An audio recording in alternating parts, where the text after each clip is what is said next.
If you're looking for a movie that'll give you the creeps in all sorts of ways, we've got one to tell you about in the latest edition of the Best Horror Movie You Never Saw video series.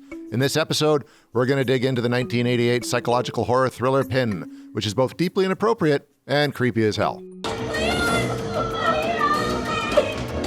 Pin started off as a novel written by Andrew Niederman and published in 1981. The most popular novel with Niederman's name on it is probably The Devil's Advocate, which was turned into a movie starring Keanu Reeves and Al Pacino back in 1997. His greatest success has come under a different name. In 1986, Niederman was hired to be the ghostwriter for the late author V.C. Andrews. Since then, he has churned out over 80 novels writing as V.C. Andrews. The story Niedermeyer told in the pages of Pin was brought to the screen by writer-director Sandor Stern, who has over 40 writing credits and more than 30 directing credits to his name. But there are two films other than Pin that really stand out from the pack. Stern wrote the 1979 version of the Amityville Horror, based on the novel by Jay Anson, and 10 years later returned to the Amityville franchise to write and direct the sequel, subtitled The Evil Escapes. Pin stars David Hewlett, Cynthia Preston, John Piper Ferguson, Terry O'Quinn, and Helen Udy as prominent human characters. And then we have the title character. Pin is a medical dummy that sits in the office of O'Quinn's Dr. Linden, but don't let the fact that this movie is named after a dummy lead you to believe that Pin is going to walk around slashing people like Chucky, or that he has a demon hanging out with him like Annabelle. Pin really is just a dummy. Trouble arises when someone comes to believe that this inanimate object is actually a living, thinking creature. You see, in addition to his medical knowledge, Dr. Linden also fancies himself a ventriloquist, a skill he displays when he uses Pin to teach his children, Leon and Ursula, life lesson. And he doesn't let the fact that Pin is a dummy stop with those teaching moments. He messes with the minds of his children even more by pretending that Pin is truly alive at all times. I know the doctor doesn't like me talking to you when he's not here. But couldn't I do it just this once? I don't have any other friends to talk to except you and Ursula. A trusted family friend who buys the kids gifts for birthdays and holidays. All the best gifts come from Pin. While Ursula is able to figure out at a young age that Pin is a dummy with a voice provided by her father, Leon fully buys into the concept. And this isn't something he leaves behind in childhood. We see Leon and Ursula at a few different ages over the course of the film, and they're primarily played by Hewlett and Preston, who take over the roles when the characters are teenagers and carry them into adulthood. And it's once Hewlett is playing Leon that he starts going too far with his beliefs that Pin is alive. She's changing Ursula. She never kept things from you before. You never had secrets from each other. Even if he has to do the Pin voice himself, Pin is alive. Although we never see Leon receive an official diagnosis, his sister is able to deduce that he has paranoid schizophrenia, and the upbringings that his overbearing father and uncaring mother provided certainly didn't do him any favors. That's part of why he gets so strongly attached to the dummy, because he only ever saw warmth and kindness from Pin, and is able to imagine that he's the caring parental figure he didn't really have. Life gets even worse for Leon and Ursula when their parents die in a car accident. Well, Pin happens to be sitting in the back seat, and Leon retrieves the dummy from the wreckage so he can move it into the family home and treat it like a house guest. Pin. Leon. He even gets Pin skin and hair so that he can appear even more human. Add in the fact that Leon is obsessed with his sister and gets seriously upset whenever she shows another man attention, and you have the recipes for both disaster and an effectively unnerving horror film.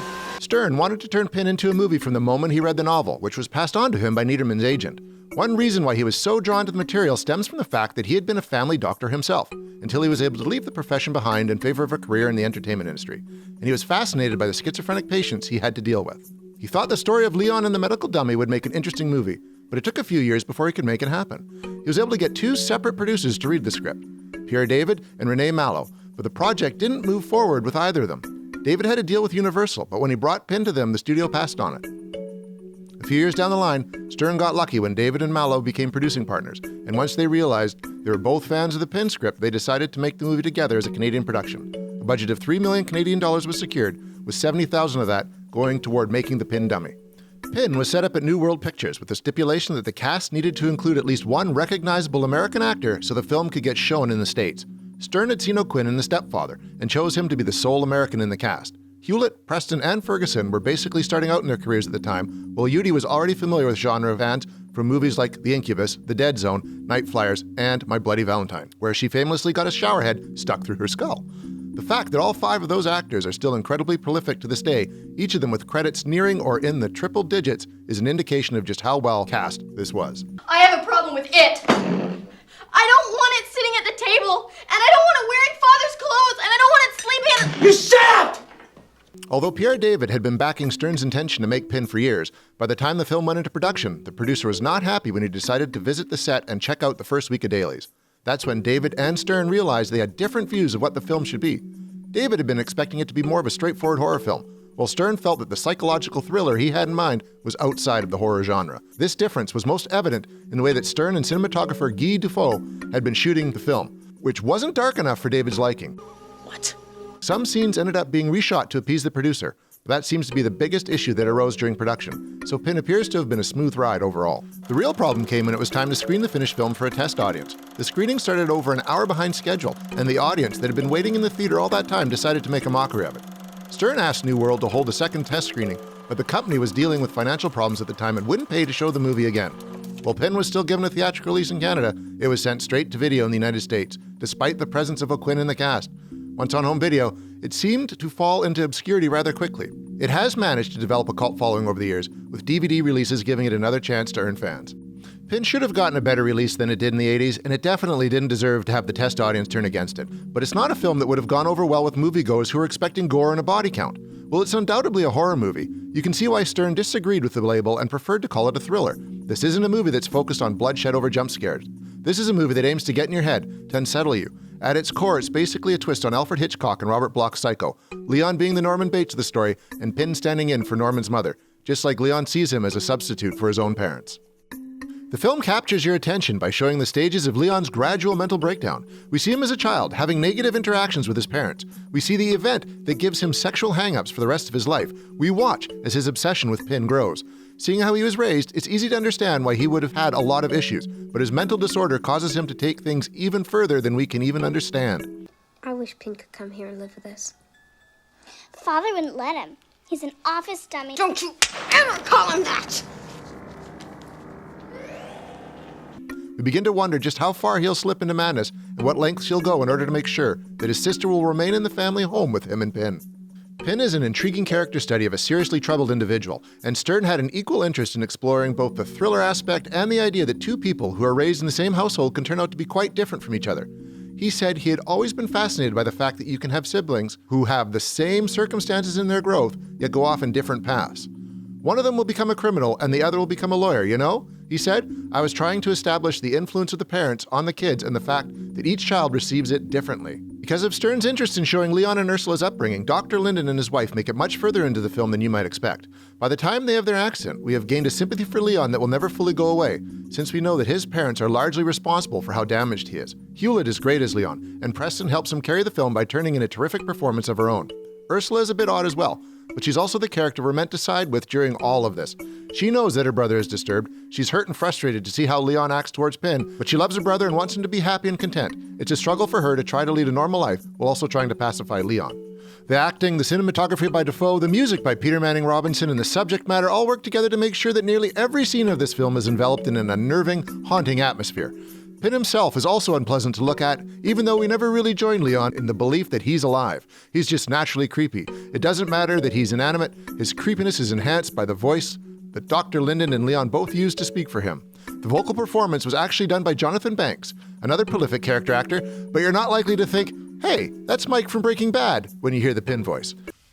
I trust the hole in the desert I'd leave you in. This isn't the sort of movie that's going to leave the average viewer with a smile on their face, having been entertained by all the fun scenes they just witnessed.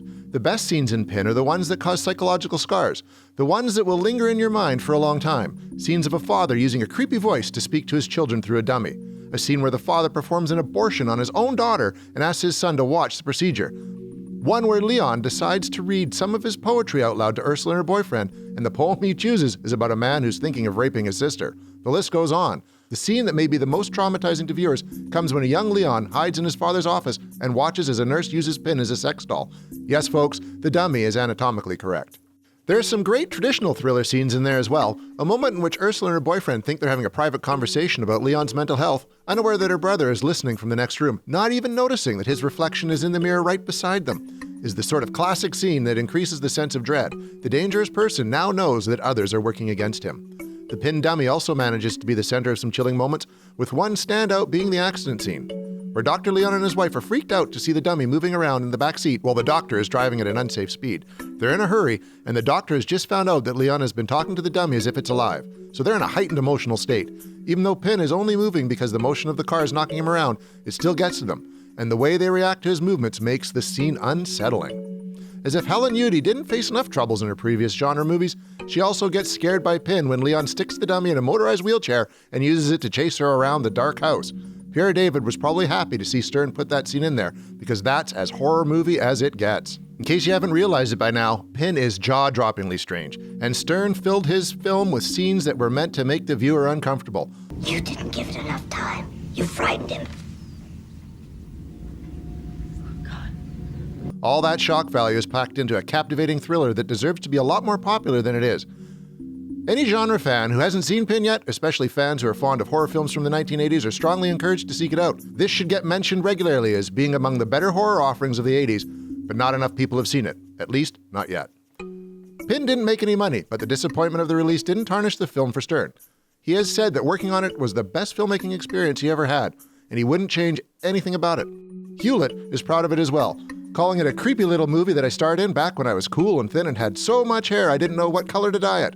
It's a great psychological horror flick and really helped put me on the map in my film and television career. It also paid for freedom in the form of my first apartment. There should be a sequel. I look so much scarier now.